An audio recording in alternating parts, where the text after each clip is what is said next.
XP to Windows 7. If you notice, I have a lot of data on the desktop as well as favorites in Internet Explorer and my documents. And so what this process does, while keeping your machine fully encrypted, it goes ahead and lays down Windows 7 on your PC. So the data like PHI and PCI data never has to leave your PC. And so it's a very, very safe process as well as very efficient because it does not have to decrypt and then migrate to Windows 7 and then re-encrypt your machine. So we're going to go ahead and click Next here. And one of the things it does is it actually checks all of your hardware. You check your PC model to make sure that it's a fully supported machine, the CPU and memory to make sure you've got enough horsepower to go ahead and run Windows 7. And right now it's checking disk space and network bandwidth. So we actually write data out to our place where we actually get the bits, where we download the bits. And so it's not just doing a ping test, it actually writes data back and forth just to make sure the pipe is not too small to move 3 or 4 gigs worth of an image across. And as you can see, this machine here did pass. If it did not pass, it would let you know and then give you a couple steps potentially to remediate the situation. So I'm going to go ahead and click Next. And notice this screen, it says ensure you have a backup. It will not even let me click Next to finish the process until I actually acknowledge that yes, I do have a backup.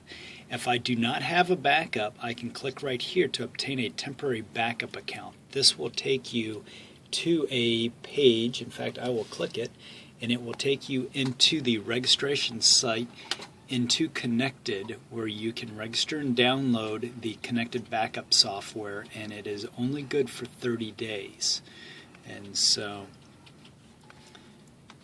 while that processes, all we have to do is click right here and then click Next, and then it will take us to the next step. This is not a hard failure. This is basically saying, hey, during the migration process, we did not find the RSA token, which should be on your desktop as a part of any migration that we have done to Windows 7. We've always mandated that the user have their RSA token on their desktop. This is something that will be communicated during the communications to them before they actually attempt to migrate, and they can request their token through a self-service portal to go ahead and get their token and then save it. So this is not a hard stop. At any time though, if there is a hard stop, notice the Connected did come up here. If there is a hard stop, there is a Reimage Windows 7 icon down in the lower left corner that resume the process. You can launch it right from there. And so let's go ahead and click Next here. And it is going to go ahead and want the credentials for the user so it can auto log on. So I am going to type the credentials. This is for my EID and password. And you cannot accidentally fat finger it. It does an actual check. And so I did type my credentials correctly.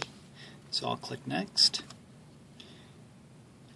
And this is where it starts to download the base Windows 7 image, the thin image, and then we layer everything on top. So that way we basically have one main Windows 7 image and then we layer the apps on top.